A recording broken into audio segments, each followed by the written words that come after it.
Hello friends, welcome to episode 149 of Storyteller Conclave. This is a show all about helping you run the best tabletop role-playing game that you can, whether you're a new storyteller or dungeon master learning the craft, or an experienced storyteller looking to take your game to the next level. I'm Sarah. I'm Rob. How we doing, Rob?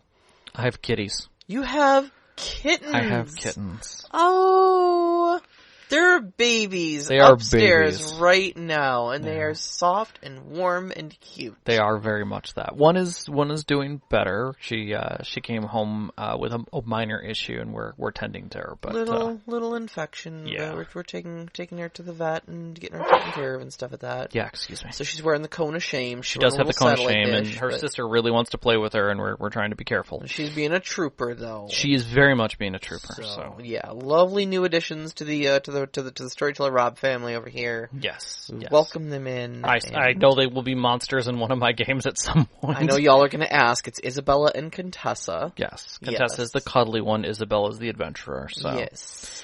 And eventually you'll learn why those names, but we're not going to do that tonight. Because that's not what this show is about, and we always run late on these shows. So it is the second Wednesday of the month. Y'all know what that means. We're doing a system spotlight tonight. Indeed. And our system spotlight tonight is on Kids on Bikes by Renegade Games. Yes, and it was actually a Kickstarter that was launched on November 7th of 2017 and funded in 4 hours? In 4 hours. Yeah. It hit its goal. Yeah. And then they hit their first stretch goal at the same time. Wow. So, instantaneously, they were watching the hours and just it hit fast and furious.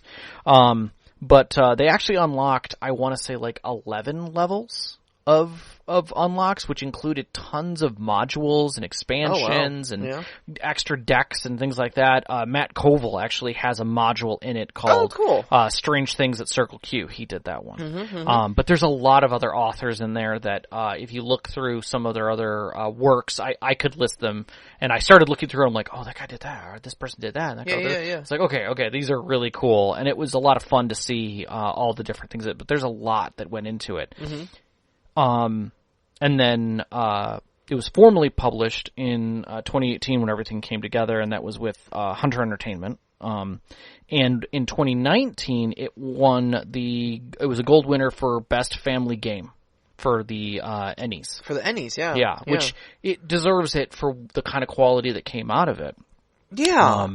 And then it had two published adventures books, which was Kids on Bike Strange Adventures 1 and Kids on Bike Strange Adventure 2. And one basically is kind of like the, odd things happen in a small town. You've got strange things at the Circle Q, which is the one we just talked about. Yep. And then you've got the Skate Land and the Boxcar Boys and are there ghosts, and things like that, and what's going up at the old mine in Cheyenne, kind of thing. And then the second one picks up with the storm in a castle and following area through uncharted territory, or getting going to another town that's close by.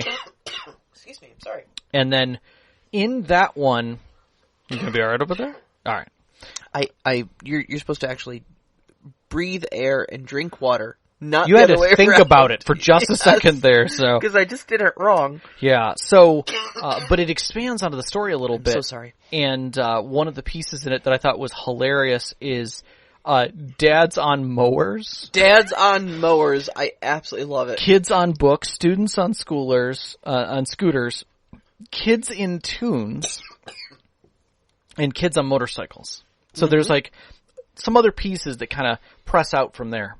Do you need to give yourself a good coffee and just get it out of your system? Nope, I'm good. Okay. I need to stop coughing, because if I do, I will do that into perpetuity. That's fair. That's fair. But then it expanded kind of the universe of ideas beyond, the 1980s, if you will, and you ended up with, see, told you need to just get it out. Yep.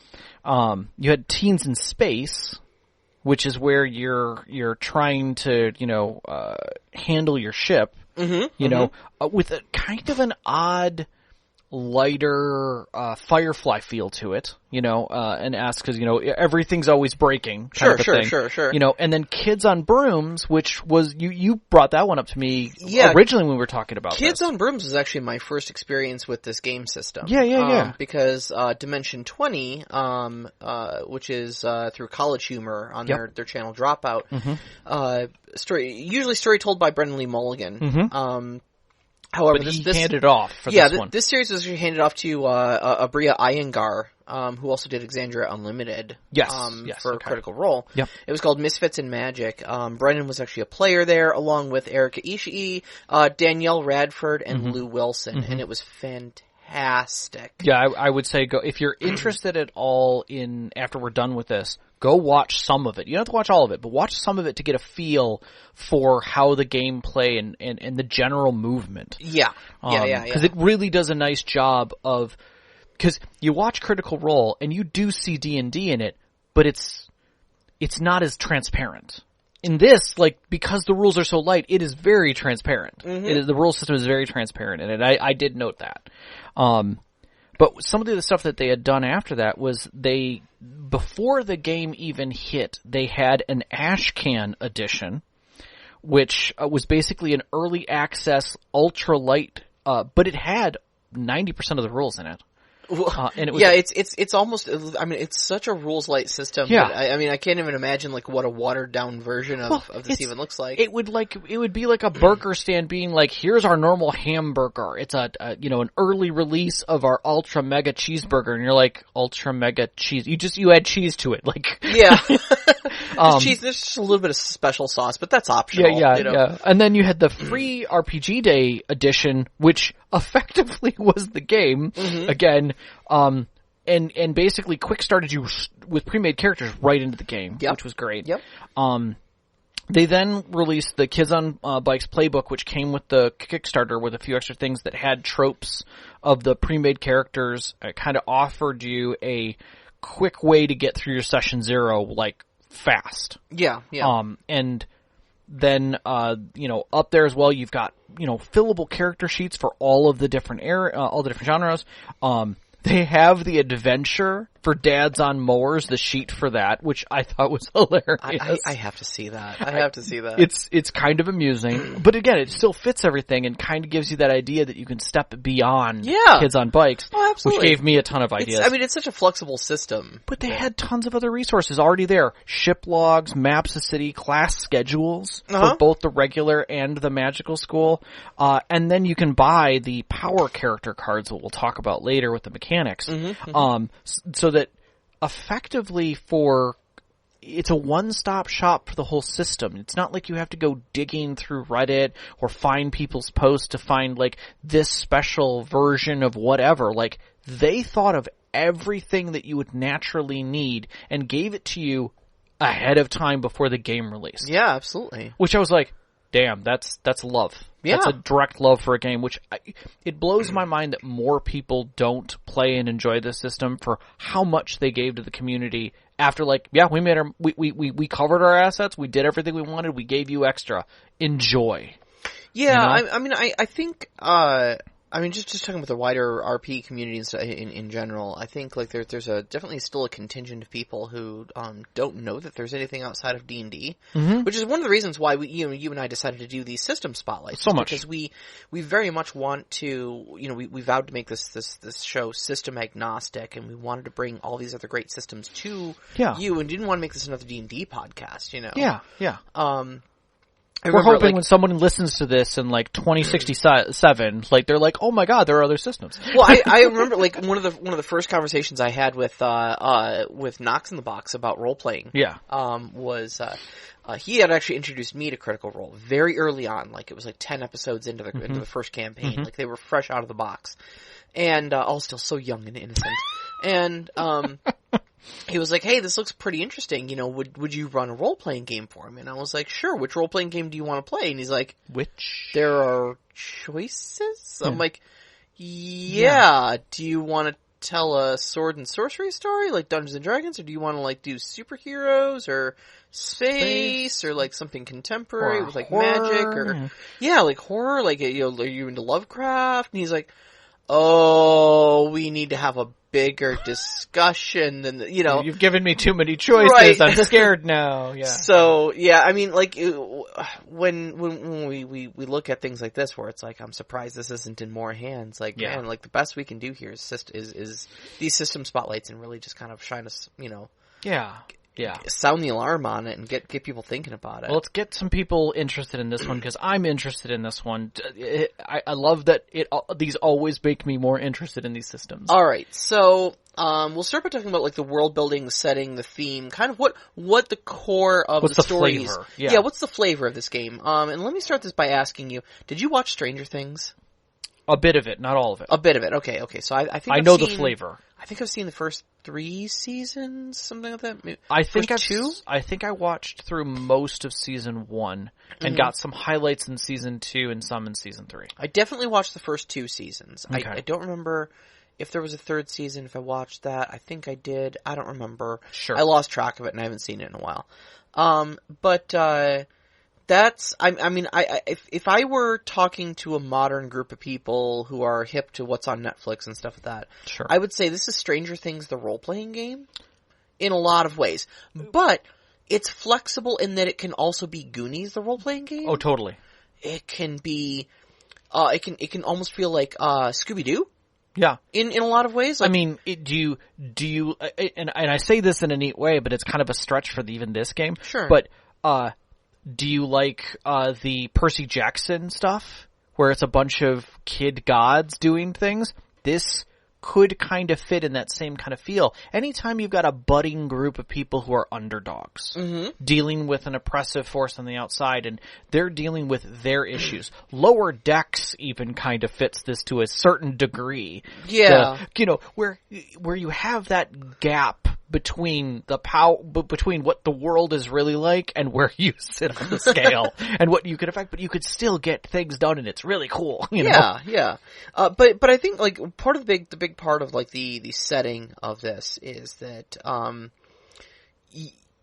you want this to be set in a small town, and typically you want that town either set in a time or set in a set of circumstances that prevents like large communication, like the internet not existing or not being available, cell phones not existing or not being available. Yep. And this is one of the reasons why I give Stranger Things as a great example of this, is because it's set in the 80s. Yep. So I think at one point somebody has a mobile phone and it's like practically the size of a briefcase, Yes. But the Quick Start did a good job of painting it, I think, Yeah. in a really beautiful way. And again, the Quick Start, this is all available on their website for free in PDF format. And it's worth noting, you read the Quick Start rules. I read did. the actual rule book. Yeah. The full rule book. Yep. What you're about to describe from the Quick Start rules is the example of town creation they give in the rule book. Yeah. But again, they want you to go through this, but what they just did it for you to make it easy. Sure. So you and your friends are from Perkins, Colorado, and the year is 1982. Perkins is a small-sized mining town where everyone knows everyone, which I think is a huge flavor point of the game, like we were just talking about. Yes. It's not like there's a new kid in town that nobody knows anything about.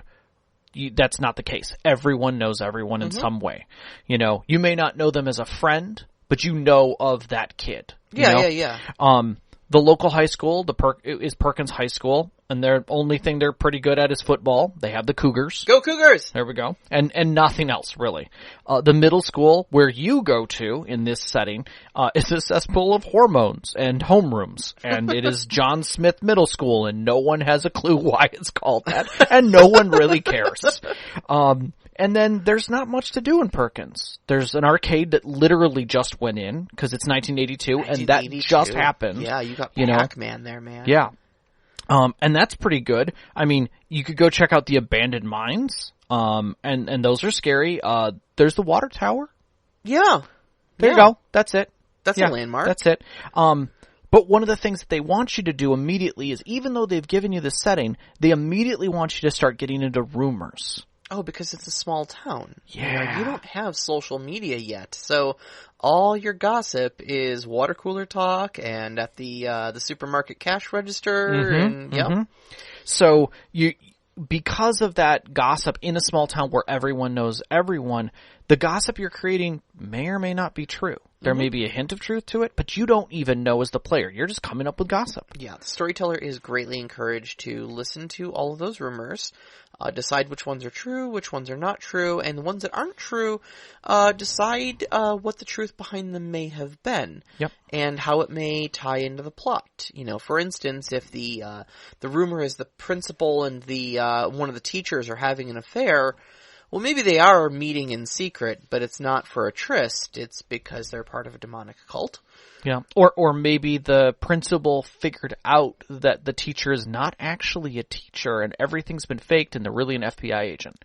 And they want to turn them in unless they tell them why they're really there. Maybe, yeah. There's a lot of possibilities. But the whole thing is that they're supposed to evolve. Like that rumor that gets told comes back around and either adds flavor or truth or something else. And it can even be something that turns out to be funny and not even honest. Like, isn't it true that you, wore a Halloween mask and tried to scare your parents, but you walked in on them having sex or something? And it's it wasn't your parents? No, some of that is true, kind of a thing. And you find out a truth about that, but it ends up adding narrative to the story and you're like, wait a second, Miss Parker was there? What was she doing there? Yeah, and then that leads on to more story. Exactly. And as rumors get, kind of resolved or at least brought to light, you kind of learn the truth behind them, you're encouraged to pepper in more rumors to replace them, so that there's always a ripe and evolving rumor mill going on in your town. So the setting as you do it in the actual game setting rules is you're building this very intimate, close relationship on the town. Yes. And that is where the adventure takes place, is that town. It's a trope that I've in storytelling that I've talked about before, where the town itself is almost like another character. Yep. Because your whole party is supposed to. I know, in the quick start rules, they give you Perkins, but in the main rules, they encourage you to come up with your own small town. And so they give you some prompt questions. Our adventure takes place in blank. Name. The industry our town is best known for is blank. Our town is famous for blank. Our town is infamous for economically. Our town is prospering, floundering, something else. Yep. A notable organization is whatever. A notable landmark is the water tower. Yep. And our school sports team is called blank. Yep. And this gives you a great feel for the little town that you're going to be playing in. The characterization of it. And because all of your players will have some sort of say in there, they all have some investment in it. And it's great because you can come up with a lot of your story hooks just right there. Yeah. They discuss having old mines in Perkins, and in some of the storytelling sections in the main book, they talk about what could be going on in those mines. There's a rumor that there was, 12 miners trapped in a cave-in in there. But there's another rumor that says when they finally found them, they only found 8 of them. And some of them looked like they'd been chewed on by some sort of an animal. Yeah. That's a great rumor. And that's it. That's the whole thing. Is it true? I don't know. It's a rumor. Yep. Who knows? Yep. But investigating that and figuring out what might be going on, what might be lurking in those mines, what might have happened to those miners, that's where your story happens. Yeah. That's where your kids on bikes, supernatural adventure of discovery goes on, Yep. So, strangely enough, that's it. That's the world building. It's framing it and working with the group to build that world, and then you go right into characters. And the characters are meaty and meaningful on the narrative side. And the book itself, both the quick start and the main book, take time in this section to remind you who your characters are. But there's not a lot. It's not heavy on mechanics, abilities.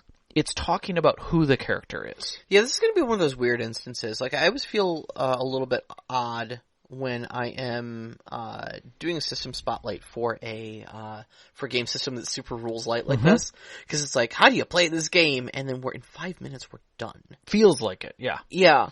And this is definitely one of those ones. Yeah. A lot of the book, and I think the book is only something like 80 pages. 80 pages. That's all it is. Yeah. It's 80 pages. 80 pages, and that includes some, like, credits and cover, you know. And good art. Really good art. Really good art that fits the genre. I trust its art as well as I like, or I should say trust. I look at its art to fit the system as well as I look at the Rift's art to fit the system, or Robotech's art to fit the system, Battletech to fit the system. You always look at it and you feel immediately like you're there. Yes. I love that about that. Yes, absolutely. And for this one, a lot of actually, like, the character creation section talks a lot about, like, setting boundaries. Oh, yeah, that was a great lineup that's in there. And making sure that the subject matter that you're going to touch on, because, you know, this is a game that, is meant to be kind of played as like almost a horror game. Yeah, it definitely can be. An adventure game, at least dealing with some creepier stuff, like, you know, first part of the movie It, Stranger Things, Goonies, E.T. Yeah. Where weird and possibly dangerous, possibly deadly things are happening in a small town. Honestly, a lot of Stephen King. Yeah, a lot of Stephen King. A lot of Stephen King could fit in this. You know, because I think of like Christine and Heather's, like those could actually be things that are happening in these settings, except it's a bunch of kids seeing it. Yes. Instead. And that puts everything on its head. Mm-hmm. Everything on its head. But it doesn't mean you can't do a sci-fi type adventure where it's uplifting. Mm-hmm. It's not telling you that that's not a tone that could be made here. Exactly. So essentially you start off with a trope. For your character. And your trope is essentially, it's not really even a character class, because it doesn't really, it's not... It's a character flavor. It's a character flavor. So it's like, okay, so you're playing a kid in a small town. Do you want to play the school bully? Mm-hmm. Do you want to play the nerdy mathlete? Do you want to play the music prodigy? The wealthy kid? Do you want to play the, you know, the asthmatic nerd? Or, I mean, any number of different tropes of kids that you can think of. Yeah, the rough and tumble scout. But also, like, you could play a teenager or an adult. Those are kind of like your three things, like kid, teenager, or adult. Mm-hmm. Those are your three sets of, like, age frames. Your three frames essentially that you hang your trope on. Mm-hmm. So your trope is basically just a set of preset suggestions. They're not really even classes. You don't have to pick one out of the book. You can absolutely make your own. Yeah. But they do offer a good, healthy number of them in the book to pick from. And to give you ideas about it, because it then leads into your strengths and flaws. Right, which are where your first major choices come in. Yeah. So when we're talking about strengths and flaws, strengths are kind of like feats or edges. They're something your character can do that somebody can't offer. Like maybe you're the nerdy kid who can build things. Yeah. Like you always have a gadget or, you know, a flashlight available, you know, that also has a ruby lens because, you know that red light is easier to see at night. It doesn't blind people, you know, but that's it's those little things that you do. Maybe you're really good at computers. Maybe you're exceptionally tough. Computers are new. Maybe you're really gutsy. Yeah. You know, even just little attributes like that. You're perfect in every way and graceful, you know, so you have those types of things.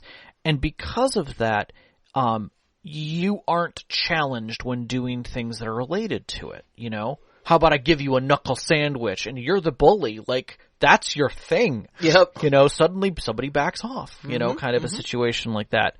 Whereas your flaws are just prompts. They are descriptors of your character. I have asthma. You know, which means, hey guys, you need to slow down, or like, you know, I sweat a lot. Yeah, you know, I wear heavy glasses, you know. They shouldn't necessarily be limiting to you in a mechanical sense, but definitely in a role-playing sense. Well, that's really the big difference between them. Strengths always do come with some sort of bonus to them, or offer you a new ability you can use. A lot of them will use adversity tokens, which is something we'll talk about in a little bit. You pay the adversity tokens to use them. Use them, essentially, to activate them. Whereas flaws don't, like, it took me a while of skimming over the book because I thought I'd missed it. And it's literally one line that basically just says, flaws are non-mechanical. They're just role-playing prompts. They're there to help you as a prompt, which I think is great. Exactly. I mean, you're already kids. Like, they don't need to pile more penalties on top of you, you know? Exactly. So you've got your strength, your two strengths, 2 flaws, and then you've got your stats. Yeah. And that's essentially your whole character. Now, your stats. Well, there's a few other questions in there too, but we'll get to those. Well, yeah, there's a few things. Yeah. But they're more meat. like role-playing descriptors. They're they're mechanical things. Yeah, they're definitely role-playing frames. As far as mechanical things, though, you've got 6 stats. You have 6 dice. You have 6 dice. Different between dice. D4, 6, 8, 10, 12, 20. 6 stats, 6 dice. Seems pretty simple to me. That's your stats. Go assign something. Each one gets a size of a die. So, it's almost like standard array in Dungeons and Dragons, where you're definitely going to have a dump stat, and you're definitely going to have a really supreme stat. Yep. And that's, and along the lines of, if you're familiar with Savage Worlds, that's the die you use to roll when you have a challenge. Yep. So, the stats you've got is brains. Which determines how book smart you are, be able to understand things, get through complex academic style situations. You've got brawn. This is your brute strength. It's not determined how well you can fight, but maybe how well you can take a hit. Yeah, I guess you could call it constitution in many ways. Yeah. Fight, on the other hand, is your ability to do combat, but it covers every combat aspect. So whether you're fighty with your fists, whether you're fighty with a baseball bat, whether you're fighty with a slingshot, doesn't matter. Could be graceful or it could be brutish. Doesn't matter. Exactly. Still fits. You've got flight, which I love, which is a stat to determine how fast your character is, but also how good they are at like adapting and evading problems and stuff like that. Like flight can absolutely be used in like a social situation, conversational flight, avoid a topic and fast talk someone. You know, you've got charm. Yep. Which is, kind of like a charisma sort of stat, obviously. But it's also reading the room as well, and it is another talky social thing, but charm can also be used in a physical sense. There's no question that you can't just walk in someplace because they just accept you to be there. Sure, absolutely. And then you've got grit, which is kind of your toughness, how hard it is to break the character emotionally or possibly physically. It also is the street smart value versus the academic. Yeah. So like you may, the nerd might know that you can get, a pain reliever from any of the pharmacies, or if you go and make it using the following chemicals, like, dude, it's 11 o'clock at night and we need something to take care of this dude's headache. I know a dude. And you're like, you know a dude? I know a dude. So let's think about the values of these dice. So you've got a D20, D12, D10, D8, D6, D4. I mean, literally, when we're talking about hitting target numbers, we're talking about chance. And the system is based upon just that. Rolling a die and hitting a target number. Yep. And those target numbers are not astronomical. They're a very basic array. It's like between what is considered simple and just done versus what is considered insurmountable. So if you're getting into a fight with an FBI agent as a 12-year-old, your target number probably is going to be something like 15. Well, again, depends on what you're trying to do. True. And that's one of the best things about how these stats are applied is that getting in a fight with an FBI agent. Let's say there are 2 FBI agents trying to stop you from getting out of a doorway. Sure. Like they're in the school, they've come for you, and they're at the end of the hall, and there's your group. Sure. And this is one of the reasons why I like how the stats are. This is why the reason I like how the stats are applied. Is it reminded me actually a lot of Legend of the Five Rings. Yes. Because it was very much, what's your approach? Correct. And that determines what stat you're going to be using. Right. So, for instance, I could try to kick one of them in the jimmy and, do something else to the other one, and get past them while they're gripping their family jewels. Right. Okay, that's a fight. That's a straight up physical fight. I'm physically trying to punch them. Okay. Yep. On the other hand, I might just try to power through them. So that might be a brawn or a grit. Yeah. If I'm just literally trying to just bum rush through them and just slip their Maybe they didn't expect it. On the other hand, if I'm going to try to dodge to the left and juke them to the right, or outrun them through another door, that's definitely flight. Yep, 100%. But in all of these things, I am bypassing these 2 guards that are an obstacle to me. Yes. And like I might even use brains to like notice that one of them is favoring his left knee or something like that, or and, slowly make your way back through the hall because in exactly 6 minutes and 36 seconds the doors are all going to open and all the students will be here. And then you can get lost in the crowd. You can get lost in the crowd. Yeah. Or you can say something that will get lost in the crowd, or you'll pull the fire alarm. Exactly. And so there's any number of ways you can apply these things to essentially achieve the same results. Mm-hmm. It's never as cut and dry as always use fight for X, always use brawn for Y. Right. It also opens up a whole nother thing, which I love about numbers in general, and all of our numbers people in this game will come back to me on this one. Sure. Your odds of exploding go up with the number going down, and that is something that this game has. Right. So now I have, even with my crappiest skill, my D4, if I don't think I'm going to get out of the situation, I might take the chance of rolling that D4 and hoping that it explodes to give me something better than a 4. Well, exactly, yeah. And I've seen that enough in Savage Worlds. 100%. Our mutual friend Erica pulling out their D4 and rolling 20 and rolling a 23 on a D4. Yeah. Yeah. But that's the whole thing is that you have that chance. But one of the things that the game explicitly does about explosions is neat. Is they state that it is not you, but something else, something otherworldly or a moment special outside of your character that causes that to happen. So like, my dump stat as the, bully brute might be brains, sure. Right? But like, there's no chance we're going to get around these guys. They're bigger than us. They're coming down the hallway at us. I won't be able to get past them with just my brawn. The chances of me that, so I roll brains because what I'm going to do is pull the fire alarm. Mm-hmm. There'll be more kids in the way, and That's your big brain play, right? It's my there, big brain play because it's the smartest thing I can think to do. Yeah. And they're like, great, I roll my D4, it explodes. I roll my D4 again, it explodes. Now you're at 8. I roll my D4 again, and I get a, let's say I end up with a total of 13 somehow. Sure, it's incredible. Sure. That's not me.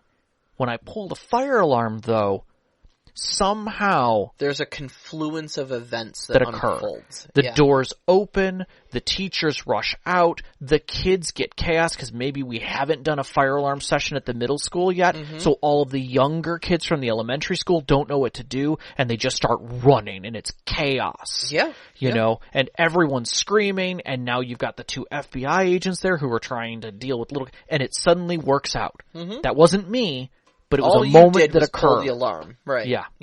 And that's those kind of moments that do that. And it's something that it's one of those system notes that I want to say this needs to be used in other ways. I would love to see a D20 in D&D described that like a critical hit in D&D Extreme to something extraneous outside of the norm. Sure. The wind catches the arrow instead of it. Going to its target, it lifts up, or something like that. And, that way it feels like it's something special, something different. Right. So we should kind of got a little sidetracked here with the mechanics. Sorry. I think it was important for the numbers. No, it is. And that's because the core stats of your character are essentially also the core mechanics of the game. Yeah. But there are just a little bit more to character concept, character creation, and that's your finishing touches. Yep. Which is going to be like your character's motivation. Yep. What is the thing that they want? Yes. And it might just be to, impress Tom so he'll go out with me, or get back at Jessica for what she did to me in 6th grade. Become cool. Yeah. Yeah. Get that skateboard. Get a Nintendo. Yeah. Yes, get a Nintendo. Be the one kid in school with a Nintendo. Besides the rich kid who's got one anyways. But then you've also got your fear. Your fear is, it does actually have some mechanics attached to it. It does. Now everyone has a fear. Every single person has a fear. Now when you're faced with your fear, and there's degrees to being faced with it, like obviously, a snake inside of a terrarium in the same room as you versus multiple free snakes that are slithering over you are 2 totally different things for fear, But basically when you're faced with your fear, everything is considered a snap decision, which is a mechanic we'll get into in a second. Yep. You can't spend adversity tokens to help friends. Oh, yeah, that's true. That's Again, true. another mechanic we'll talk about in a moment. And then depending on your severity, you might take up to a -3 penalty on your checks. Yeah. While yeah. faced with your fear. Yeah. And they do go into, they say it's worth noting that children usually fear things that rationally they shouldn't fear, and don't fear things that they ought to. They're more likely to walk up to a stranger covered in blood to make sure they're okay than they are to open up their closets in the middle of the night. Yes. Generally, children fear the unknown and what they can't see. Kids are also generally not ashamed of their fears. They'll gladly declare them to friends and strangers alike. Mm-hmm. So there's definitely some role-playing notes on how to craft, like, effective child characters. Yeah, and again, I think that is a gift to the systems that are more narrative, that they really do invest in working on your character more. And sometimes I think it's best for people to play these games and even just build characters in these games to get better at making characters. Yeah, absolutely. And the last thing, you've got your backpack, which is basically quite literally your backpack. Mm-hmm. What sort of gear and equipment, but also they say, like, what kind of other resources do you have available? Like, you might actually put, like, wealthy in your backpack, just because it's a resource you can tap into, like just having access to money. Or access to, maybe if I'm playing an adult character, I'm an employee at the local, weird science lab. I'm going to take a step back because I just saw in the live chat something that went back to the fear. Mm-hmm. And I think it was Better Off Dead. Kids. Yeah. I want my $2. It's the newspaper kids wanting their damn money. They're at every turn in that town for you. That's fantastic. Well done, Overwatch. Well done.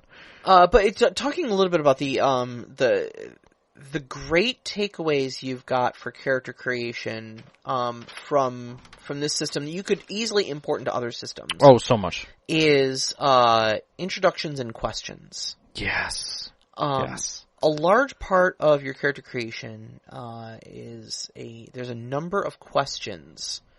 And they've got like a 20 chart of them in the main for book. Positive and negative questions. Well, for people you know and people you don't know. Yes. Is what it is. Yeah. And you'll roll a d20. I forget how many questions yours. I think it's 2. You go around and do and you. There's an interesting thing about you sit next to the people you know well. Your character knows well. Mm-hmm. And then you go around asking questions to the person to your right. Yeah.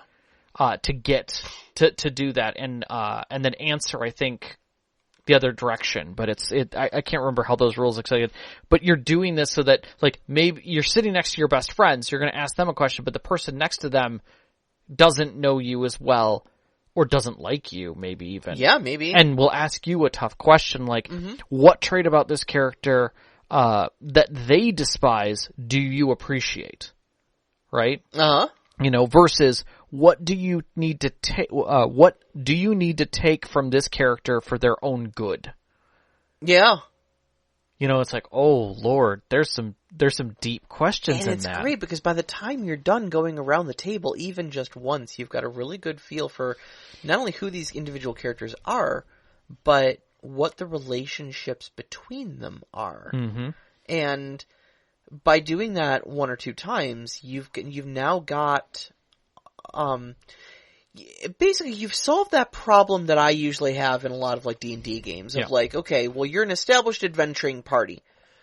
Well, that's cool, but I've never physically played a game with these people before, with these characters. So like, you've got to try to kind of fake a year of adventuring together and knowing people. And this is a fantastic way of hitting this is what does it. So, like, automatically, just because you've answered a handful of these questions, you can walk in there and just be like, are you picking your nose again, nerd? And like, oh, no, I'm not. Well, why is that? Because picking their nose is a bad habit you've noticed they've picked up on or something like that, you know? Yeah. Or like, maybe they absolutely love their, the bully absolutely loves his cape. He's been wearing this cape all of the, and for his own good, he needs that cape taken away from him because it's actually his whoopee. It's holding him back. His security blanket. Yeah. No. But it's those types of things. Like, it's those little subtle stories that you know the truth about. Yeah. And it helps you define your character as much as the person who's answering about the questions. So, yeah, I love it. And combined with the creation step of creating the town, by the time you hit the beginning of session 1 of this, you already have an amazing feel for the setting, the people in the setting, what's going on in the setting, and where your characters fit with not only within the setting, but with each other. Yeah. And that's before you ever start playing. And one of the things that we talked about earlier about the setting the boundaries, they put that in the book ahead of everything. Because before you start building a town, before you start talking about your characters, before you start asking, you need to know, everyone needs to be on the same page. And they set these questions in such a nice way, in such a bold way, to make sure everyone feels safe. And I felt that they weren't invasive to the spirit of the game or the spirit of roleplay. What do we want to see?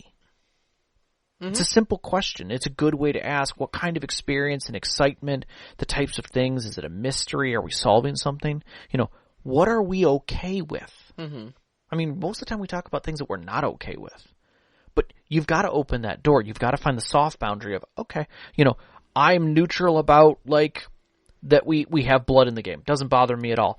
What about, scary things? Well, what kind of scary things? Ghosts? Yeah, ghosts are fine. What about horrors? Ultra horrors. Nah, can we not do that? I don't need something that has a jaw with a second jaw inside of it, and an unlimited number of eyes and ooze coming out of its pores. Please don't do that, kind of a thing.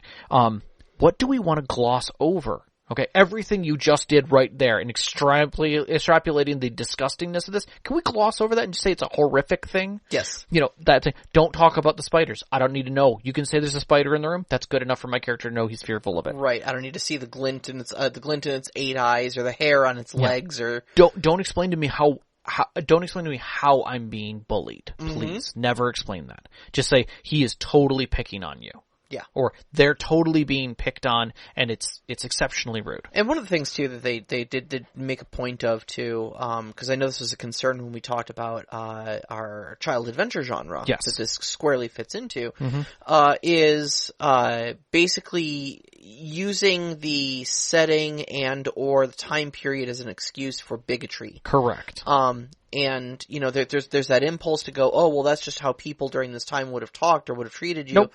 If we can imagine that there are eldritch horrors eating people in the mines, we can imagine that a small town in the 60s treats people equally. Yeah. Sure. Yeah. Why not? It's not needed. Yep. It's not needed at the table. And they openly address that in the book. Yeah, and what do you want to avoid? Which is that framework of, it doesn't have to be something that extreme. It could just be I don't want to deal with spiders, or I don't want to deal with drowning. Or water at all. There's also a large section of the character creation about discussing, playing diverse characters, but making sure that everyone at the table essentially consents to that character being played, and agrees that the player will play them in a respectful and tasteful manner. You know? And they're yeah, absolutely, play someone, LGBTQ, or play someone who's on the autism spectrum, or play someone with a disability. All of these things add life to our world. But make sure that you're not playing them as a stereotype. Make sure that you're playing them with respect, and make sure that you're playing them with depth. Yeah.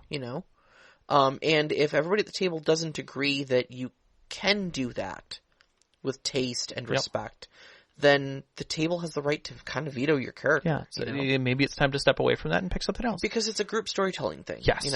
This isn't what character are you bringing? Oh, I'm bringing a 12th level warlock, paladin, fighter multi-class. Oh, can I say no to that? I don't know. No, this is straight up everybody at the table has to agree. Yeah, and I think that gets lost a lot on other games because we don't want to limit that level of creativity, but at the same time, we're not asking the questions of who you are before you come to the table. It's always found out later. Yeah. And I think there's a certain sense of sadness in that. That you have to wait, and it's scary, in some cases. That doesn't need to be a fear at a table, and this really helps with that. No, it really doesn't. So. Let's talk a bit about mechanics. Get a little gritty with the mechanics, if you will. Oh, yeah. A little crunchy. So gritty with the mechanics. All right, so we already talked about stats. We already talked about stat rolls. Yep. You use the dice that is attached to your stat. Yep. Boom. Done. You're done. That's it. That's all mechanics. No, so what do I do? It's really how do I do what I do? All right. So when you're asked to perform an action, there are two different types of actions you can perform. There's either a planned action, which is essentially I am not under duress. Yeah. I have the time to think this through. There's nothing chasing me down a hallway. There's no deadline necessarily on it that is pressing enough that it will cause an urgent sense. Yeah. You know. We came over for the sleepover at your house because you have the Commodore 64 with the audio modem, and we're gonna dial up. Mom and Dad are asleep. We're all hunkered down around the computer, with pillows wrapped around the phone so that nobody hears it go off. We got time. We can do whatever. And now we're going to try to hack into the the school. We're going to dial into the school. Dial into the school. And get our records. Okay, that's what we call a planned action. Yep. Okay. Now planned actions have a number of mechanics to them, but I want to give the other version of that, and that is the snap decision.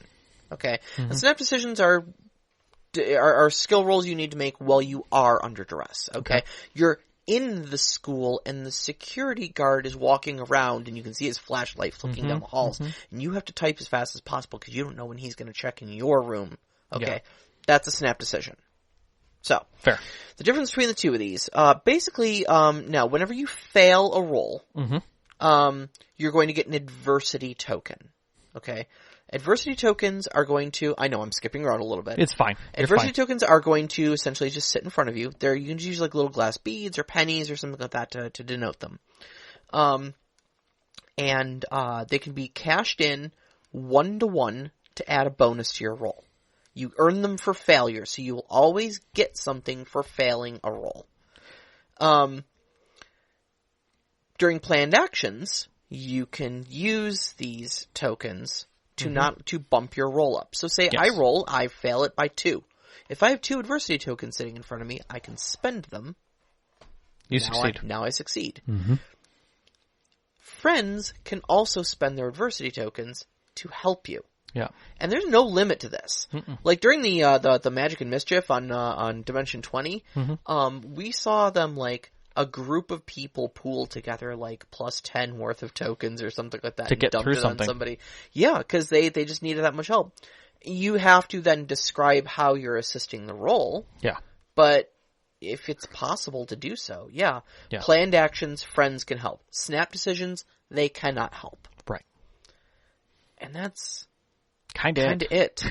The storyteller will set a difficulty for that check. Yeah, you take your approach, which then decides your stat. The storyteller will set a difficulty for using that stat in that particular way. Yep. And then you roll your die. You spend any adversity tokens that you need explode, to get up there. If your die rolls the maximum on its maximum value, it explodes. You can roll it again for a rolling total. And that's it. And if you fail, like we talked about, the story continues. It is not a stop point. Even a failure will always push the narrative. That is one thing they drive into you, is that it should always continue to expose something. Now, I'm going to say there's one exception to that. Okay. And that is combat. That is true. Okay, now, this is one of the places where I was a little shocked, I suppose, at these game rules. I'm not, but I get why. I'm shocked, but I'm not. Yeah. In that this, believe it or not, for as friendly and as, rules light and very narrative heavy, is, believe it or not, a pretty lethal game. Yeah. So combat, there's no hit points. No. There's no health stat. No. There's no armor class or defense, anything like that. It's just, you kind of describe your approach to avoiding the danger. And the threshold by which you make or fail that roll determines the level of narrative injury you have. Which is fantastic. And I say narrative injury because there's no such thing as hit points, right? So it just kind of describes that, like, you're probably concussed. Yeah. You're probably going to be woozy, out of breath. All of these things are going to be effects of being wounded like that. But that's it. Like they don't tell you take a minus to these particular rolls. Nope. They don't tell you that it's, you can't do X, Y, or Z anymore. They just kind of describe and the combat's injury. over. You lost. That's it. It's that simple. It's not like you get another chance to try the combat again. Mm-hmm. You explain, and I love the descriptiveness of it. Like, for instance, if an attacker's roll, I'll just pick one of them, is 4 to 6 greater than the defender. And that could be you're the attacker, right? Sure. Doesn't matter. So the narrator has to handle that. And the whole idea is that the attacker then explains how they attack, and the defender narrates what they do to mitigate the harm that was received to them. Mm-hmm. The difference is the defender is fairly hurt. A bullet hits them and they need medical attention exceptionally soon from causing permanent damage. They're dazed and likely concussed, like you said. They can keep going, but their ribs are going to hurt for a few days and breathing might sting for a few hours. Yeah. I mean, but it's over. That's done. Whatever that was is over now. Mm-hmm. You've lost. So it's that there is no chance for Mary suing. Yeah. That's the thing. They make the narrative choice to tell you this, but they also remind you that death is very, very, very close at hand. Yeah, if you fail a roll by enough, which is possible if, like, your attacker has an exceptionally good stat or exceptionally good circumstances on their side, and you have like a, D4 in brawn or something like that, and you decide you're just going to take the hit or something. Yeah. Or maybe you have no choice but to take the hit, yeah. Maybe it's just going to be a brawn check. You don't get to decide if it's a flight check or not, Right. If you fail that roll by 10 or more, it's just like it's over. Yeah. You're just dead. And remember, or the one thing that we didn't say is combat is a snap decision. Yes. So in other words, there's no adversary, wow, my brain is going. Adversity tokens that can be used in it. From friends. Correct. You can spend your own. But nobody's taking the bullet for you. Exactly. Yeah. So, it can get kind of punishing if you fail a roll by enough, and death is absolutely on the table in this game. So but aside from that though, like I said, it's all narrative handled. Mm-hmm. There's no initiative, there's no hit points, there's no anything like that. It's just like, okay, yeah, roll a stat check. Okay, here's how you're injured. Yeah. Let's talk about it. And then we move on. Yeah, the only thing I think that they add which feels a little odd from a storytelling perspective, especially as a storyteller, is power characters. This extra character who sits at the table that isn't a player, but is controlled by all of the players. Now, see, I liked that. Okay, so you've got... I didn't say I didn't like it. I said I felt weird as a storyteller. No. I know. I'm not pushing you on it. Okay. So I really liked it. For one particular reason is because, so obviously, this isn't a superhero campaign, right? So you're not going to have multiple powered characters. If you watch Stranger Things, 11 is the only person who has any superpowers whatsoever, right? But the fact that she is a table-controlled character, everybody gets to play an aspect or two of her. Mm-hmm. So there's multiple aspects to this character written down. Like, they might be shy, but they might also be, like, very attracted to cats, and want to pet them whenever they see them. Yep. But they may also be, a lightning calculator in that they can add numbers very quickly, and also be able to move objects with their mind. But the thing is the players create these aspects beyond the power. And then these aspects are doled out to different players at the table. Yeah. So when entering a social situation, obviously their shyness is going to be the first thing that comes up. So the player who's holding the shy card describes how this superpowered character is shy in this situation. Right. But there's a cat that walks into the room, and the player next to them, who's holding the loves cats card, lights up and says, "Oh wow!" I run over and start petting. She runs over and starts petting the cat. Yeah, et cetera, et cetera. Mm-hmm. And it's great from a group balance standpoint too, because nobody gets to play the superpowered character, because everybody gets to play the superpowered character. So nobody feels like, oh, why don't I have telekinesis? Well, you kind of all have telekinesis, buddy. Right. Yep.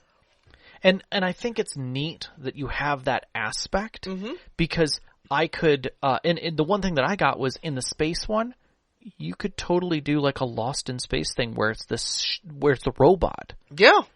Yeah, absolutely. And people have different, it cares. Mm-hmm. You know, it's defensive. Danger, Will Robinson. Exactly. Danger. It's super intelligent. Mm-hmm. You know, and all of those are aspects that the other players can play, you know, out of its things. And, you know, it has the ability to, you know, shape shift, you know, or whatever. Sure, beyond that. And I think that's the kind of stuff that pushes that aspect and really gives you a like, okay, this is cool. Mm-hmm. I could see where this could be used in other ways. Yeah. So. Yeah, absolutely. But aside from that, like superpower characters, they have a number of psi points essentially, mm-hmm. That are just tokens that sit in the middle of the table. You assign them per game session, mm-hmm. And it's suggested like 7 or 8. Mm-hmm. You know, so the character does have limits to it. Yep. Their power can be expended and therefore be useless if you tap into it too many times. Yeah, you know. You go from there, and it's an optional thing anyways. Yeah. You know, so you can play completely mundane, or mm-hmm. you can play with your own little superpowered character in the group. Yeah, yeah. Which I think it's a neat concept. I definitely think it's a great way to go, and I could see, funny enough, I could see people playing a kid D&D game style, like a fantasy game, where it's a bunch of, effectively, like, kids, not actual adventurers, mm-hmm. but one of them, the power character is... Maybe it's a wizard. You know, so you have one power character that the whole group gets to manipulate, but maybe they're just, you know, maybe they don't know who they are. Yeah, maybe. You know, and they're in this small town. A lot of possibilities. It's very open. Yep, so. Knox in the Box in the live chat asks, does it let you have, and he puts it in quotes, familiars? Like, do you just have the dog, or is there mechanics? I don't think there's mechanics for it, but I feel like that's something that would quote-unquote go in your backpack.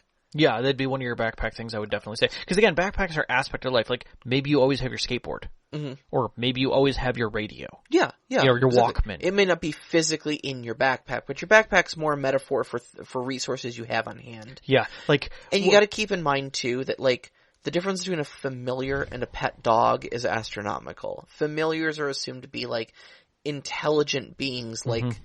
Like Scooby-Doo would be a familiar. He's an intelligent dog that has like that can do decision-making processes. Like, mm-hmm. Whereas a pet dog can be distracted with like a milk bone. Yeah, you know. Yeah, a ferret. Toss a tennis ball. Yeah, I have a ferret. Yeah, great. You have cool. a ferret. You have a ferret. You know, or I'm the rich kid. I always have $175 in my pocket. Mm-hmm. Like. It's the play money, but like that's beyond anyone's mind in 1982 of play money, you know? But the thing is that I always have $175 at all times. It's like, okay. Sure. It's your float money that you have. And I mean, that's not saying that your dog or your ferret couldn't do something. Like, right. Look, if you put a pet ferret and you actually had them in your backpack and like carried around with you or whatever, mm-hmm.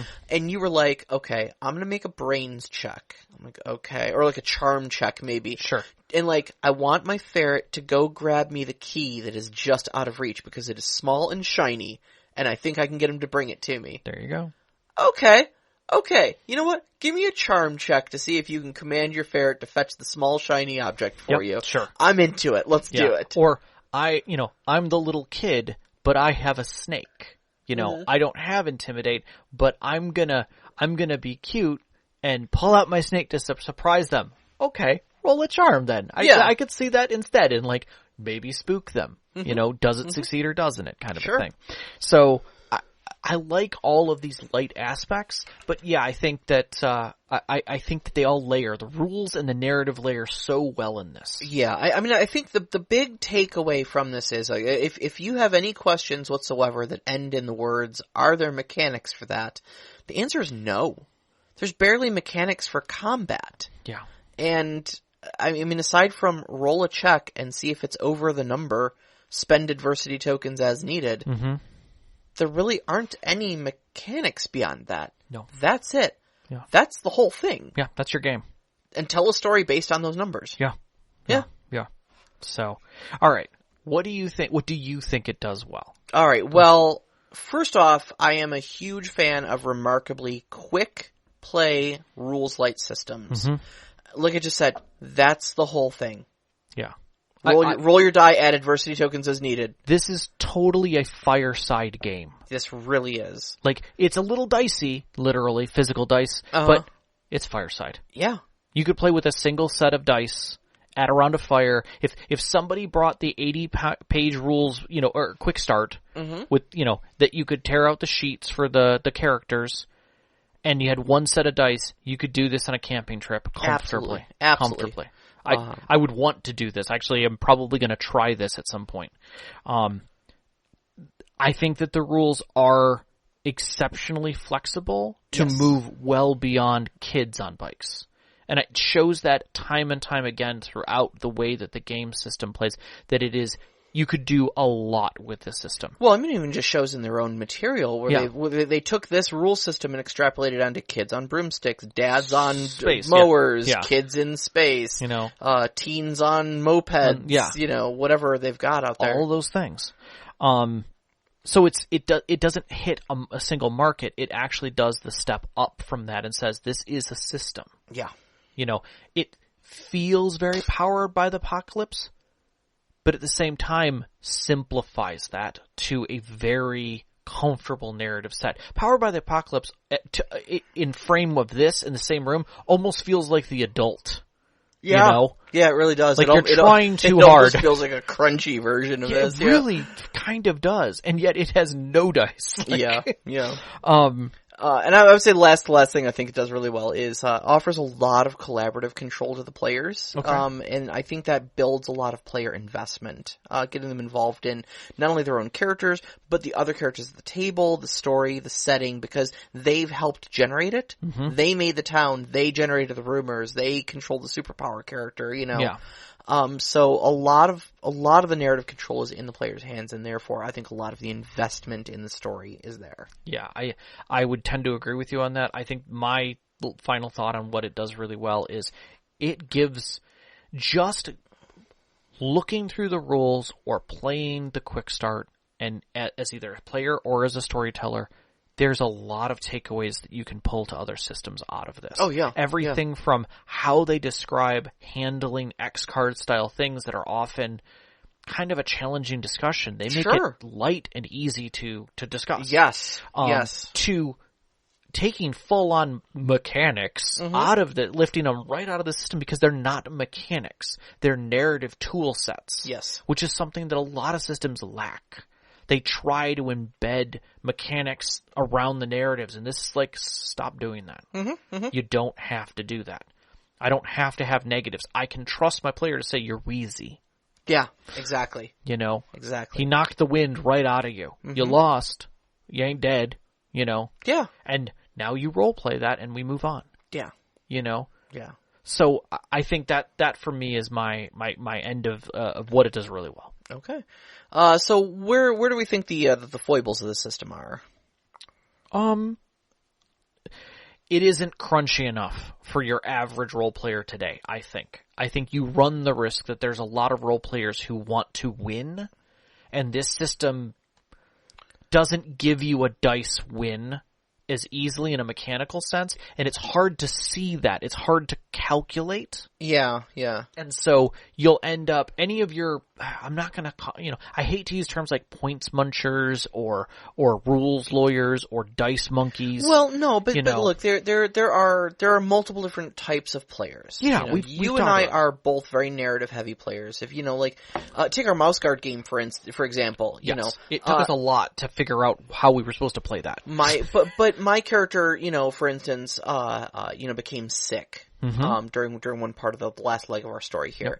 Yep. And I took that almost to the point of retiring my character, because I continued to roleplay it long after the mechanic sick had been treated and was gone. Yep. And because it was fun for me to roleplay that hindrance and weave it into the story. Agreed. And make it a dramatic point for my character. On the other hand, though, there are players who either are not comfortable with or are not, I I don't want to say not capable of, because that makes it sound... It's, again, we had a hard time even at the beginning of playing Mouse Guard failing. We didn't want other players to fail. It's a mindset. Correct. And players who are not in that mindset of leaning into the narrative and role-playing not only the positives, but the negative aspects of their character. Exactly. There's a mindset of wanting to win and wanting the best outcome for your character always. And everyone. And that's just natural, because you think of it like a game. You're playing a game. Games Obviously, are meant to be you won. don't want to lose, you want to win. Yeah. But with narrative-heavy games, sometimes you have something like that to move past. And that can be very difficult when you have to trust your players at the table to be like, you're injured. There's no low hit point. There's no penalty, mechanical penalty that's placed on them at a certain damage threshold. You've just failed a combat, and now you're winded. Yeah. And you have to roleplay that. One thing that I did see someone talk about on, I think it was on Reddit. I was going through a lot of forums on this, because there's a lot of odd forums that talk about this as well, that are not mainstream. But somebody said they had come up with condition cards to help their players who have a hard time imagining their roleplay. And people were downing them on it. They were like, dude, that's not what this is for. It's a narrative game. You shouldn't have mechanics. He's like, no. These are players who are having a hard time getting their imagination. They play physical games with numbers because they can look at their sheet and say, I'm down to 4 hit points. Exactly. I'm injured. Exactly. And they were like, oh, and I'm like, playing Mouse Guard, having condition cards are a narrative step. They help you. They remind you where you're at. And they remind characters who need that text. They need to read it in front of them to know where they're at. And I think that helps open that door. We've had this discussion about Overwatch, one of our Patreons, and Friends, who is currently in the live chat right now. And his stance has always been that he likes rules heavy games because they clearly define mechanic heavy games because they clearly define what is and what is not, what can be and what cannot be. Correct. And tends to stray away from games such as this that are narrative heavy, because what defines anything in here? And they don't like that vast open field of possibility in the definition of what does winded mean? Yeah. You know, what does succeed mean? What I've been shot. What's happening to me? Oh, well, you're bleeding. Cool. What does that do? I mean, you're bleeding. Right. You know. Yeah. Even the rules go to say, like, you need medical assistance immediately. It's like, okay, you're going to die. How long? Like, some people are going to have a hard time with that. Like, is there an end to this scene? There isn't even scenes in this or definitions of framework for, like, any of that stuff. By no stretch of the imagination would I ever call Overwatch a power gamer. Not in the least. Or a rules lawyer, or... There was a time in my life where I would... Oh, okay, maybe. We all have things and moments, but, like, I consider myself a power gamer at times when I play, like, Battletech. So, we all have our things. Right. But anyways, what I'm saying is I would not disparage Overwatch for this outlook. But at the same time, I can tell right now, and you can verify because I see you in the live chat. You would hate this system, you know. I don't think he would hate it, but he would definitely. I definitely would feel that the story would be very different, frustrating at points. Yeah, but at the same time, I think that that a couple of our other players who have a hard time visualizing things for the same reason that this is very narrative would struggle hard to get an understanding of even basic, simple scenes. Like, there are two FBI agents just came into school, they're at the end of the hall, and they're immediately trying to think tactically of what they can do and just struggle to think about what's in a school. Yeah. Like, they don't know what's there. You didn't, I do a perception check. What's in the space? Like, why do you need to do a perception check? Because you need to tell me what I have available to me because I can't visualize it. Uh-huh. This game does not help those people who are basically, for have a hard time with their mind's eye. There's a term for it, I can't think of it. Infantasia, I believe it's called. Thank you. Infantasia. And that is I could be wrong. See, someone in the live chat correct me if I am wrong. Overwatch does correct us. Overwatch can do both of those things. We applaud you for your abilities. We were using you as an example, and we apologize. But the truth of the matter is we do know those players who need that crunch, who need that framework for multiple reasons. Whether it's a matter of they just need to know what their capabilities are. Like, what do I do on my turn? Exactly. What do I do when people ask me? Don't just say, well, what do you want to do? This comes back to when we first started talking about role-playing with a new player, and you're like, well, what can I do? Oh, you can do anything. Now I'm in trouble. No. Okay, that doesn't tell me. That doesn't give me a starting point. Yeah. What are my options? Yeah. Yeah. And that's challenging for those players, but it's also challenging to wrangle players. Yeah. Players who just go like, well, I'm the bully, so I'm going to go bully the principal. Mm-hmm. Why are you going to bully the principal? Because I'm going to get the information that we need. Okay, you're going to punch an adult? What's going on here? Yeah, well, he's not going to punch me back, right? Well, I'm the bully. That's what I do. That's what I do, yeah. Well, yeah, but you're like a complex character. You can, just because it says bully on your sheet doesn't mean you can't not bully people, Right, and so, I mean, there's a lot of things about that this game takes into faith. And I think that, it doesn't talk about those aspects very much. And I think that can sometimes present concerns for trying to present that to different groups. Mm-hmm. I could definitely see some concerns playing this with unknown players at your table, especially ones that are not part of your normal friends group. Yeah, I agree. Because you're going to get aspects. Now, granted, when you're building your characters up before session 0 with all these questions and things, a lot is going to come out. Mm-hmm. Asking what are you comfortable with, what are you not comfortable with, is becoming friends with that person. Yeah. And so I think they handle a lot of that, but I still feel that it's there. Sure. So. All right, you want to get some questions real quick? Well, the other thing I'm going to say before we end this all out is there is no advancement. Oh, yeah. This is kind of a one-shot story, but it's not. It is and it isn't. I mean, the game system does at several points acknowledge that, like, if you decide to play this for longer than one session, blah blah blah blah blah, and it seems very self-aware that this is a game designed for short run. One, maybe like up to 3 or 4 adventures of the same characters in the same town, Mm-hmm. This isn't a big campaign like D&D. We're going to be playing level 1 to 20 for the next 5 years every Wednesday night. This is more of a short run sort of game. One of the ones that I read about this is where I think advancement flips on its head a little bit, is somebody ran a game of Kids on Bikes one summer with a bunch of friends when they were camping, and they all had a great time. And it was they didn't do a power character, but they did have a mystery that they were trying to solve, and they eventually figured out that maybe something weird is happening.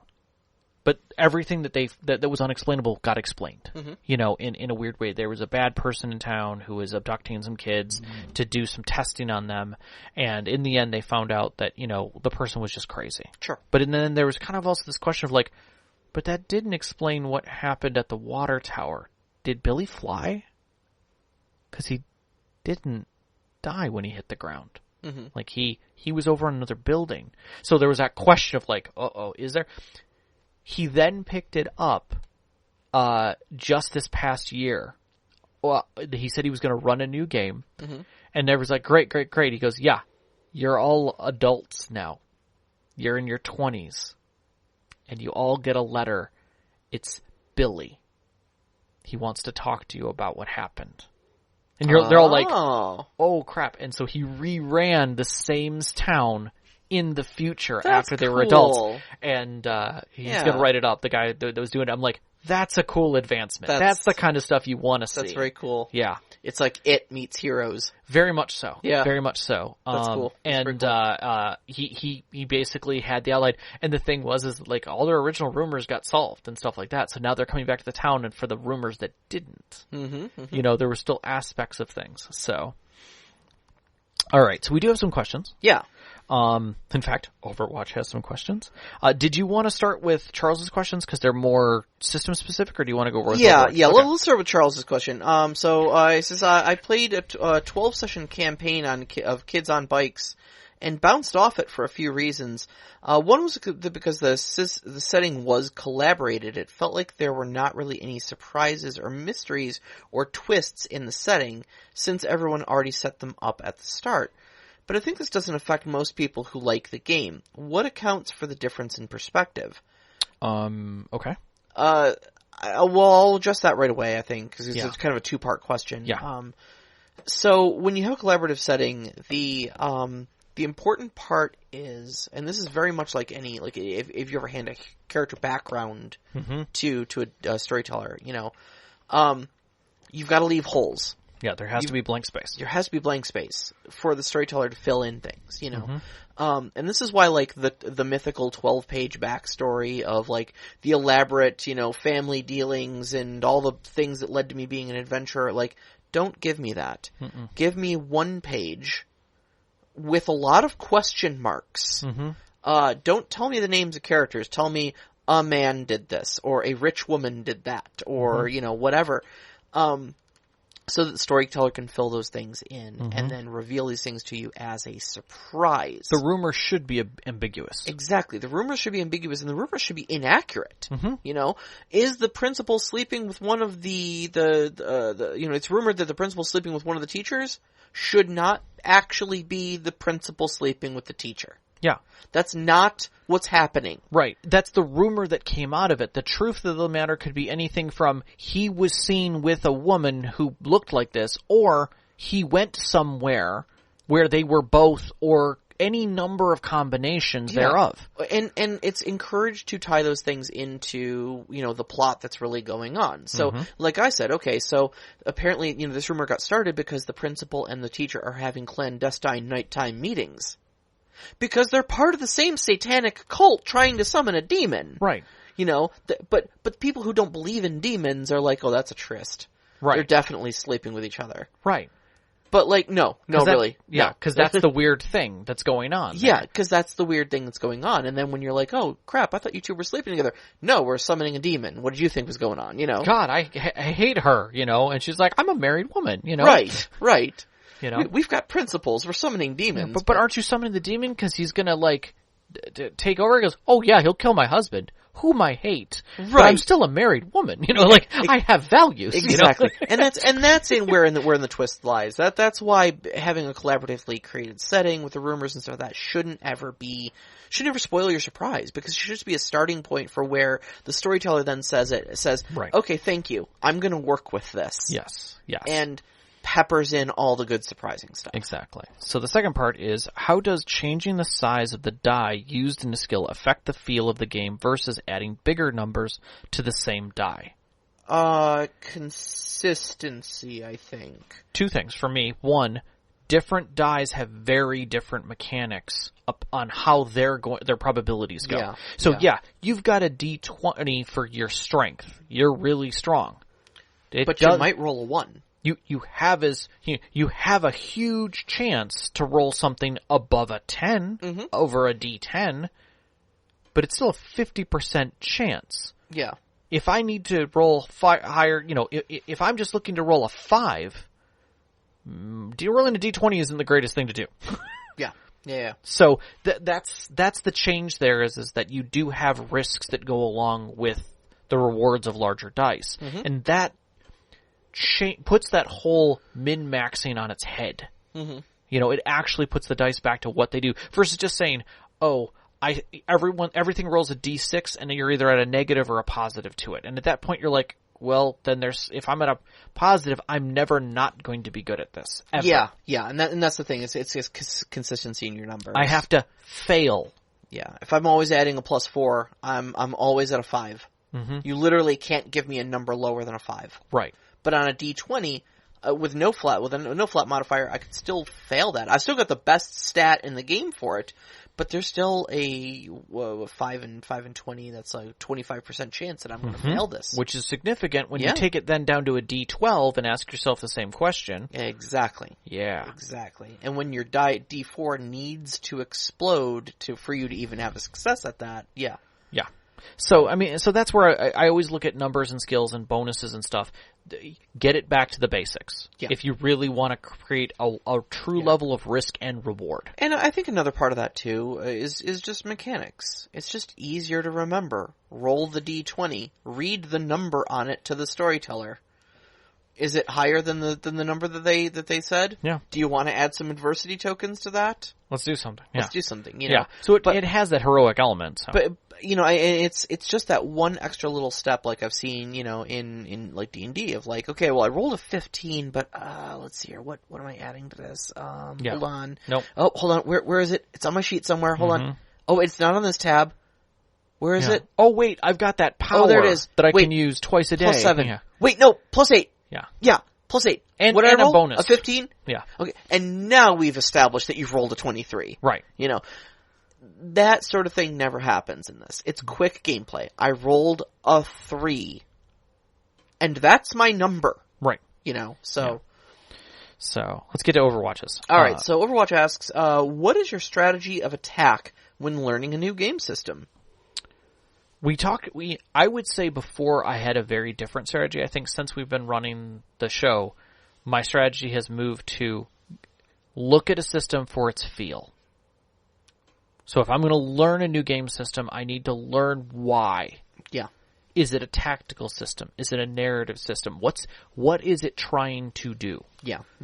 And then start looking at how maybe their quick start runs, what do they skinny it down to show me how to play it? That is where I carve myself, because that happens way too often, way too now. And then the last thing is that in that quick start, I might be looking at the quick start while watching someone else run it that has been recommended to me. Right. I for one, I fancy that one of my personal strengths is pattern recognition. You totally have that. And so, I straight up just read the rules, but I find that I'm particularly good at picking out what the rules are trying to do. So it might say, you know, roll these dice, add these numbers or whatnot, but looking past that, looking past just the actual mechanics and the words on the page and say like, okay, what is this trying to represent? What are the possible outcomes on this dice? And what sort of outcomes is that trying to evoke in this game setting, you know, is really what I look for. And I think you kind of hit on it too, like what's the spirit of the game? What is the game trying to accomplish? And I think I look at the intersection between the rules and the setting and try to find the heart of the game there. And from there, it's generally pretty easy to pick up what what a game system's general vibe is. Yeah, exactly. And then you just ride the vibe through the rest of the book. And then also talk to people to see if that really checks with the vibe of how people play it. Yeah, I found that a lot of Powered by the Apocalypse, I'll have very similar rule sets, but each one of the flavors of it play very differently. Because of just minor tweaks to it. Yeah, absolutely. So absolutely. Like this, something, as an example, like in this game, when I was talking about how the superpowered character is played by everyone, and therefore it's played by nobody. Nobody gets to be the superpowered character, ergo nobody feels cheated by not being able to play the super character. Yes. You know, that's not something that's explicitly written in the rules. That's something implicit in the rules. Yeah. And those are the things you look for in learning a new game system. What are the rules trying to say between the numbers? Yes. Yeah. So. Yeah. Which then leads the question, as a GM, are there any game systems that stand out as easy to learn? Rules-light systems. Rule-light systems are easy to learn, but they're easy to learn. It doesn't mean they're easy to play. Yeah, that's correct. That is 100% correct. Even the most easy games are exceptionally hard to play and sometimes harder to storytell. Yeah. The other thing I look for is a consistent through line in the rules. If it's not rules light, do the rules at least have an internal consistency? And that's one of the big things that drew me to Savage Worlds. It's mechanics light, but rules heavy. Mm-hmm. There are a lot of rules in that book, but they all function the exact same way. Yeah. So if you understand the core concept of your die in your trait plus your wild die, mm-hmm. and that a +1 is a big deal because your target number is always 4, mm-hmm. +2 is almost guaranteed success, mm-hmm. you can go from there. Yeah. And just that it's the easiest system in the world to learn from a storyteller standpoint because everything follows that. Whether you're learning chase rules, combat rules, social rules, just general skill checks, mm-hmm. everything does that and functions that way. Yep. Yeah, I would say for that, I think Suede is a good system mm-hmm. to learn. I think it's a relatively easy system to learn. I would say this system is an easy system to learn. Amazingly easy, yeah. Yeah, because it really handles the approach vector that narrative games have in a really nice way. And it guides you through, if you're not used to playing narrative-heavy games, mm-hmm. This one does a really good job of guiding you through the process of what you should look for and what you should encourage at your table. Yeah. Any stand out as especially unfathomable? Oh, okay, so the game system that recently, mm-hmm. Semi-recently, really threw me for a loop. Like, I just could not wrap my brain around it, mm-hmm. was Legend of the Five Rings. Yeah, there's a lot of mechanics in it. And feel. Not even because there's a lot of mechanics. Like, it's not ultimately that hard of a game. Right. What I think threw me for a loop is a lifetime of playing games like Dungeons & Dragons, where you've got hard stats like strength and dexterity and constitution. And then you go to Legend of the Five Rings, and it's got wind, and earth, and void. And you're like, what even is that? Oh, well, wind is kind of like creativity and adaptability. And you're like, okay, so what does that represent? Am I smart if I have a high wind? Oh, no. You can be dumb as a brick and have a high wind ring.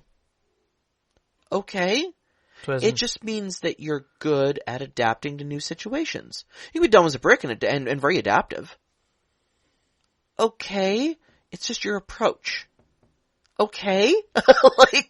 It was difficult for me to wrap my head around. I think now that I've gone over it a handful of times, I have the book, I have the quick start thing, and I've conceptualized it. But like when I first read that book, man, oh wow, I was just left scratching my head going like, I can do a system spotlight on this to explain it. But I would find this infuriating to run because I found it so difficult to get my brain working along those lines. Yeah, I think for me, something that I consider unfathomable has nothing necessarily. It doesn't. I shouldn't say it has nothing to do with it, but it has more to do with the looking at the system, going, I don't think I could run this with anybody I know, and that is the Star Wars system we had. Oh, yeah. There's just, it is too... The Fantasy Flight version. The Fantasy Flight version is too close to a dice-based system that is traditional, and yet has enough twists to it, mm-hmm. and not close enough to being a narrative system in some of its other aspects. It just feels challenging to present and work through. Yeah. In some cases, I feel that there are a few other systems that are like that, where it rides an odd line of like, what are you accomplishing by doing this? Yeah. It's neat, don't get me wrong. It could be fun, but I don't really see a way to play it. Yeah. Or run it. We talked a bit about GURPS, I think off the record the other day. Yeah. And how you've got to prune down a massive deck of rules to try to find the gems that you want to use to build your own world. And all those tools are there for you. There's a bazillion tools. You don't have to use all of them. In fact, it's suggested you don't. But you have to prune down the rules enough to figure out what you need to do. You have to figure out what you need to do enough to know how to prune down those rules. Yeah. And does any of that add to the, is any of that extra work add to the experience for you? Or is it just extra busy work? Does it make the core of the game better? Yeah. And I mean, the consensus was that it doesn't, but, That's a system, like, to me, that would be unfathomable, just simply because, like, you look at the amount of work you have to put in and what you're going to get out of it at the end of the day. Yeah. Yep. Oh, I'm with you. So, all right, let's wrap this one up here. We have gone massively over time. Enjoy your free podcast time there. Next week's topic is going to be routine, ritualize, repeat. This is all about all the little habits that you should get into for writing your game, running your game, and making sure that your game is the best. That aren't like whole episodes by themselves, but a lot of the little tips and tricks. Yeah, just a framework to help you get it back again and again and again. Since we've been doing these 101s, let's get you to remember what you need in a very simple format to help you get through those games. All right. And you can find us on Twitter at st_conclave. Listen to us, or catch us on Instagram at st_conclave. Listen to us live Wednesday night, 7 p.m. Eastern Time on mixlr.com/storyteller-conclave. And join us up on our Discord. You can find the link on our Twitter or on our website, storytellerconclave.com. Yeah, if you want to join our live chat, you can become one of our Patreon members. We would highly recommend it. Our Patreon members love us and love to enjoy chatting with us every single week as we record these. Some of our name members are Knox in the Box, Sam, The Arcane Asylum, Sparkle Motion, Veteran, and Hulavu. We really appreciate it. Our pre-show music is by Arcane Anthems. You can find that at patreon.com/arcaneanthems. Our intro music is Beyond the Warriors by Geefrog. You can find that at geefrog.bandcamp.com or on Google Music. And our outro music, which is Only Our Footprints in the Sand, is by Midair Machine, and you can find that at freemusicarchive.org. Big shout out as always to our families, Vicky and Sean. Thank you so much and the kitties! Thank you so much for loving and supporting us. All of our friends who've sat with us at our tables over the years who give us these great stories and experiences to share with you, and you, every single one of our listeners. We love you so much. Love you guys. Good night. Good night.